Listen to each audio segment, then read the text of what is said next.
দুস্তার সামনে দুরূদ শরীফ পড়ার আল্লাহ তাআলা আমাদেরকে সুযোগ করে দিয়েছেন। এইজন্য আমরা আল্লাহ তাআলার দরবারে সবাই শুকরিয়া আদায় করি, আলহামদুলিল্লাহ। শুকরিয়া আদায় হলো না, আল্লাহ তাআলা আমাদের এত একটা ভালোবাসা করার জন্য আল্লাহ তাআলা মদিনায় আয়েশা বসার সুযোগ করে দিয়েছে। এইজন্য আমরা যদি শুকরিয়া আদায় না করি এটা ঠিক হবে না। আবার বলি আলহামদুলিল্লাহ। যে সমস্ত আল্লাহর বান্দারা এখনো বাড়িতে বসে আছেন, দোকানে আড্ডা মারতেছেন, রাস্তার ঘাটে ঘোরাফেরা করতেছেন, অথবা বিভিন্ন কাজে কর্মে লিপ্ত আছেন, দয়া করে আল্লাহর হুকুমে জুমার নামাজটা আদায় করার জন্য আল্লাহর মসজিদে সবাই চলে আসুন। আল্লাহ পাকের আপনারাও মৃত্যুর আগ পর্যন্ত কাজ শেষ হবে না, কাজ থাকবে, এই কাজের ভাগে ভাগে আল্লাহর হুকুম পালন করতে হবে। এজন্য আপনারাও জায়গা মাঝে বসে পড়ুন, পবিত্র হয়ে গোসল করে রুজু করে আপনারা জায়গা মাঝে বসে পড়ুন, বয়ানগুলি শুনে তারপরে নামাজ আদায় করবেন, তারপরে আপনার যত কাজ আছে করবেন। আমরা আসলে আমাদের অপরাধের শেষ নেই, অন্যায়ের শেষ নেই, তারপর আমরা আল্লাহর কাছে কতটুকু ক্ষমা চেয়েছি, কতটুকু আমরা মাপ চেয়েছি। আমাদের তো কোনো খবরে নেই, আমাদের যে অন্যায় হয়েছে, আমরা যে আখেরাতে আসামি হয়ে গেছি, হ্যাঁ, এটা আমাদের মাথার মধ্যেই নেই, ঠিক কিনা? কোনো খবরে নেই। অথচ আমাদের সবকিছু কিন্তু সুবর্ণা হিসাব দিতে হবে আমার কাছে। সাধারণ দেখেন একটা ভুলের কারণে আমাদের আদি পিতা, যিনি প্রথম মানুষ এবং প্রথম নবী ছিলেন, আল্লাহ তাআলা হযরত আদম আলাইহিস সালামকে বানাইয়া জান্নাতের মধ্যে যখন রাখলেন,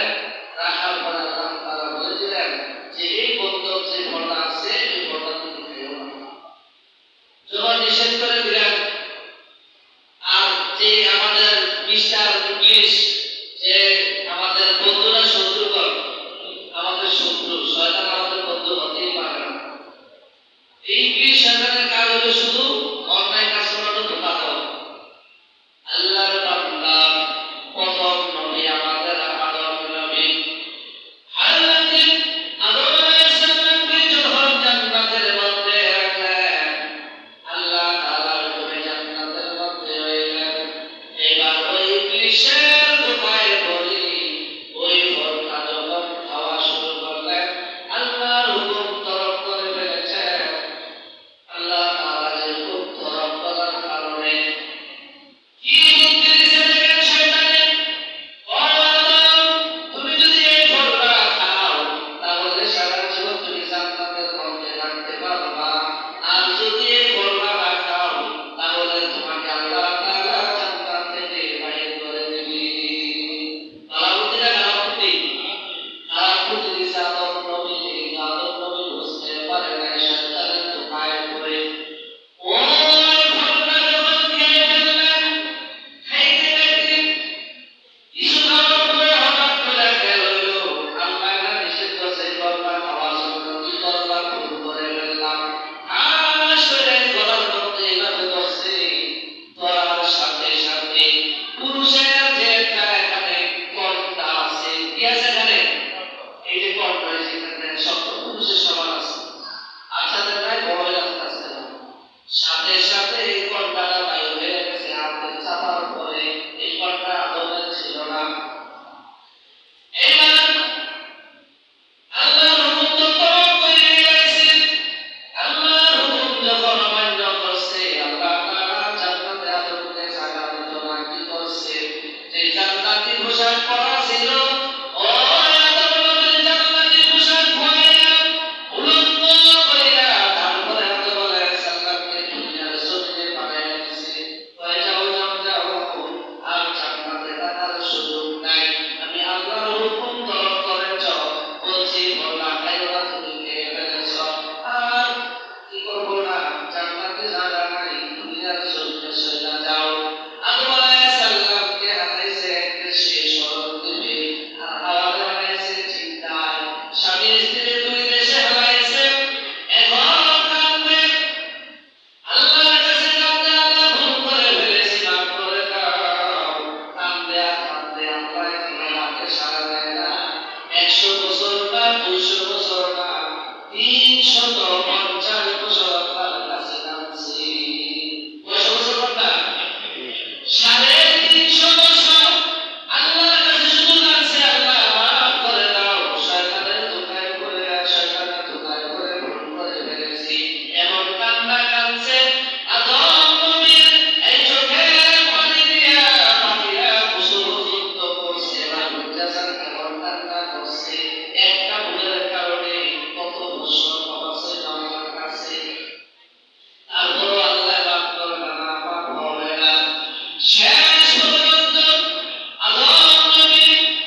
বেশি কি হইব কোন পছন্দ হইব এই জন্য তো আল্লাহ আরশের মধ্যে আল্লাহ এসে তাইলে তো লেখার কথা না কি বল যারা যে পছন্দ করে তার নামার কাছে পায় না দূরে যায় হ্যাঁ যার লেখা তার ভালোবাসা আরে খাইছে এই স্লিপ দিয়া যে ছেলেরা যে মেয়ের পছন্দ করে ভালোবাসে একবারে কি করে এই স্লিপটা আমাদের মধ্যে নামটা লেখা সামনে ভুলে পর্যন্ত যায় না ঠিক কি না কর মেয়ে নামটা লেখে সামনে ভুলে গেছে না কষ্ট হয়ে গেছে তারপর এটারও কি হয় না অনুভব হয় না ওই কষ্টটা দিতে যায় না তারপর আমার বিভিন্ন নামটা লেখতে হইবে লেখে পড়ার সুযোগ না অনেক মেয়েরা যে ছেলেরা পছন্দ তার নাম লেখে স্লিপে ভুলে সামনে ভুলে কত মহাব্বত ভালোবাসা এখন ওই আদম নবীর কাছে আল্লাহ বড় বেশি ভালোবাসা আছে নামটা ভর্তি নাইলে কেন মোহাম্মদ লেখছে এবার ওই আদম নবী আল্লাহর কাছে কয় উসিলা দিয়ে আমার চাই আল্লাহ আপনার কাছে 350 বছর বংশে আমার করলেন না এখন আপনার আরশ মহল্লার মধ্যে রেখেছি মুহাম্মদুর রাসূলুল্লাহ লেখা এই নামটা উসিলা আল্লাহ আমাকে ক্ষমা করে দেন এই কথা যখন আদম নবী বললেন এইবার আল্লাহ তাআলা যখন পুত্র নাম লইছে বা আল্লাহ আমার নাম করে বানালে বলা করতে হয় আদম তুমি আমার বন্ধুর নাম লইলা আমার বন্ধুর নামে রসিলা মাফকতা কইলা আমি আল্লাহ আর মাফ না কইরা পারি না সব কথা দিলাম তুমি যে অপরাধ করছো তোমাকে আমি আল্লাহ তাআলা ক্ষমা করে দিলাম সুবহানাল্লাহ এইবার যখন ক্ষমা করে দিলেন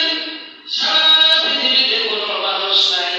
দুইজন মানুষ আদম আর হাওয়া এবার আল্লাহর হুকুমে সৌদি আরবে একটা পাহাড় আছে যে হাজি সাহেবরাই হজ করার জন্য যাইতেছে হজ করার জন্য ফ্লাইটে যাইতেছে সৌদি আরবে হজ করার জন্য ওই হাজি সাহেবরা হজ করতে হইলে ওই জায়গাটায় যাওয়া ফরজ নাইলে হজ হবে না সেই জায়গাটার নাম হইল আরাফাতের ময়দান কিসের ময়দান তো আরাফাতের ময়দানে একটা পাহাড় আছে যে পাহাড়টার নাম জাবালে রহমত ওই পাহাড়ের উপরে আদম আর হাওয়া এই দুজন জায়গা একত্রিত করেছে ওই আদম আর হাওয়া ওই জাবালে রহমত পাহাড়ের উপর মিলানো হয়েছে বলেন সুবহানাল্লাহ এই জন্য এই পাহাড়ের নাম হচ্ছে জাবালে রহমত কারণ আল্লাহ যে মাফ করছে এটা কি আল্লাহর রহমত না এই জন্য পাহাড়টার নাম হচ্ছে জাবালে রহমত এই পাহাড়ের মধ্যে তাদের সাক্ষাৎ হয়েছে আমার এই পাহাড়ের মধ্যে আল্লাহ নবীজি মৃত্যুর আগে ইন্তেকালের আগে বিদায় ভাষণ দিয়েছিলেন এই পাহাড়টার উপরে ওইখানে যাওয়ার প্রত্যেকটা হাজি সাহেবের ফরজ যদি ওই আরাফাতের ময়দানে না যায় তাইলে হজে কবুল হবে না ঠিক কিনা বল এই জন্য ওই জায়গাটার নাম আছে না নাই এরপর আদমকে মাফ করার পরে আদম বাবা আদম মিলন হইল আস্তে আস্তে সন্তান 100 100 কইরা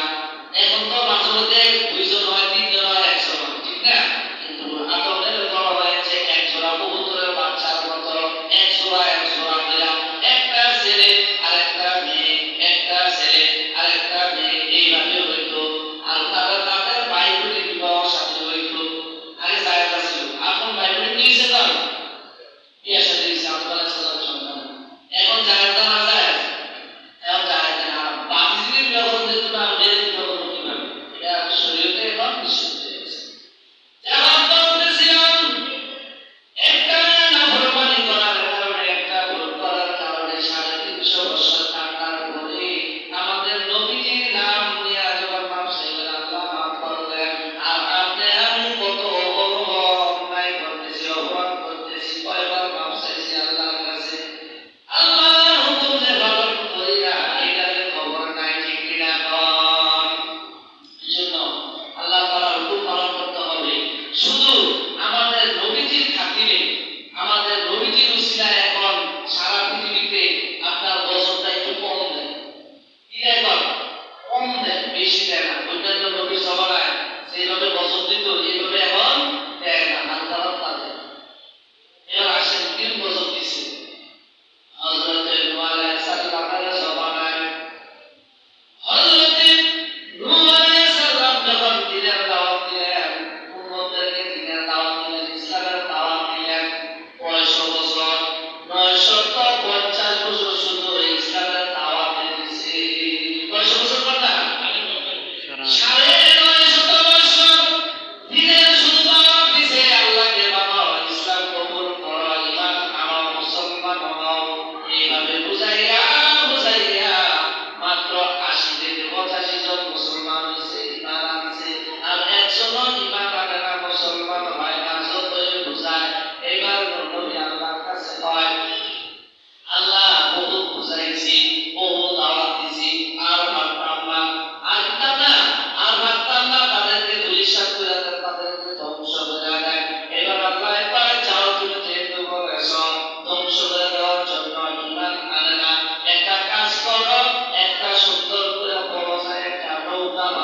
ষোলো কারোরা বিশাল বড় নৌকা এইবার কাপড়া দুপুরে যখন বসে নৌকার মধ্যে উঠতে সাইডে যখন নামছে ওই রুগীর যত রোগ আছে একটা রোগ নাই পুরা একবারে পুরাপুরি সুস্থ হয়ে গেছে বলেন সুবহানাল্লাহ আল্লাহ বাড়ি কিনা তো এইবার সবাই জানে অমুক রুগীটা অনেক প্রসব হয়ে বিস্তার হয়ে রয়েছে ওরা সবাই দিকে আসাচ্ছ গিয়ে দুইটা বিস্তার হয়ে আসলি যদি কি সুন্দর আকাশ যদি কি তাজা হয়ে গেছ গান কি সুন্দর হয়ে গেছ তার কাছে চিকিৎসা করছ কেমনে বাবা হইলি এইবার ওই রুগীর কাছে ওই যে নবী যে কিস্তি বানাইছে নৌকা বানাইছে ওই নৌকার মধ্যে আমি মাথা ঘুরাতে হয়ে গেছি গা কষ্টে কষ্টে করে কাপড়ে হয়ে উঠছি উঠতে দেখি আমি ভালো হইতে দেখি না বলেন না সুবহানাল্লাহ এই খবর যখন পুরো এলাকায় ছড়িয়ে গেল তখন সম্পূর্ণ রোগী সুস্থ হয়ে গেছে নবীর এই নৌকার মধ্যে হইয়া পায়খানার মধ্যে হইয়া এবার পায়খানার চিন্তা কারো করে না দুর্গন্ধের চিন্তা কারো করে না রোগ পালনের দরকার কত রোগী হয়ে যায় না কত রোগী হয়ে যায় বাবা না ওষুধ খায় ভালো ওষুধ না আরো ইনজেকশন করে ঠিক ঠিক এইবার যত রোগী আছে এলাকার মধ্যে তাবলীগ জামাতের মধ্যে লেট হইয়া ওই নবীর নৌকার মধ্যে লাফাইয়া লাফাইয়া পড়ে আর লাফিয়া উঠে এইভাবে আস্তে আস্তে যাইতে যাইতে শেষ পর্যন্ত পুরা নৌকার যে পায়খানা আছে সব পায়খানা পরিষ্কার যারা লাস্টে আইছে খবর পাইছে সবাই একসঙ্গে বলবা লাস্টে যারা খবর পাইছে তারা এতে নৌকার তেমন বেশি নাই অল্প অল্প লাইকা রয়েছে এমন ভক্ত ভালো হওয়ার পর তারা পানি আনছে কি আছে না আজও তারা তাহলে পরিষ্কার করেছে আবার পানিতে ধোয়ার কথা দেয়া তাহলে কি এইবার পানি আইনা নৌকারা সুন্দর করে ধুইয়া ওই ময়লা বিষয় লাগাইতে গেলে ভালো হইতে দেখি নাই বলেন না সুবহানাল্লাহ এইবার শেষ পর্যন্ত এমন সুন্দর করে পানি দিয়া ধুইছে নৌকারা বানাইতে যে পরিষ্কার আসিল এসে আরো বেশি সুন্দর হয়ে গেছে বলেন না সুবহানাল্লাহ পরিষ্কার করেছেন আল্লাহ এইবার দেখেন আল্লাহ তাআলা নবীর কয় দেহ তোমার কাছে গাইছে কবে বন্যা আইব নবী তোমার বন্যা কবে হইয়া দিছে ইয়ার কি অনেক বোঝাবো ইয়ার কি ছুড়াবো কিন্তু বাচ্চার মতো এমন বোঝা আবুল খাইবা মস্তে না হতে দরকার লাগা আল্লাহ তাআলা নবীর কাছে ঈমান আনছে যারা মুসলমান হয়েছে তাদেরকে আপনি নৌকার মধ্যে লন এইবার নবী বাচ্চা যারা ঈমান আনছে যারা মুসলমান হয়েছে তাদেরকে নৌকার মধ্যে তুললেন 80 থেকে 85 জন মানুষ মাত্র তাদেরকে নৌকায় তুললেন এরপরে 100 বিলা সানোয়ার লইলেন পশু পাখি আর দুইটা গরু লইছে দুইটা ছাগল লইছে দুইটা কবুতর লইছে দুইটা কাক লইছে দুইটা কুকুর লইছে এইভাবে 100 করে প্রত্যেকটা পানিতে লইছে সব যদি বেড়া টাকা সাবইয়া এগুলা দরকার লাখ কোটি লাগতো না এইজন্য 100 করে প্রত্যেকটা পানি ওই নৌকার মধ্যে লইছে এবার আল্লাহর পক্ষ থেকে গজব শুরু হয়েছে কেমন গজব উপর থেকে বৃষ্টি শুরু হয়েছে বৃষ্টিও দিয়ে একবারে জলপলা দিয়া পানি ঢেলা দেয় খুব জোরে সোরে বৃষ্টি আবার জমিনের নিচ থেকেও কাছে পানি এইভাবে আস্তে আস্তে আস্তে আস্তে অনেক পানি আস্তে আস্তে ওঠা শুরু হইল নবীর এক ছেলে ছিল উনাকে বললো যে তুমি নৌকায় ওঠো সে নৌকায় ওঠাতে ইমান আনছে না আমেন ওই নবীর ছেলে এর কিতে অন্য মানে কি করবো বড় যে গাছ আছে গাছ লাগার মধ্যে বসে দেখলাম পানি কি কেন যাই তোমার করি নৌকার মধ্যে ওঠে না অনেক বুঝাইছে আল্লাহর কাছে অনেক ফরিয়াদ করছে আল্লাহ আমার ছেলের হেদায়াত দাও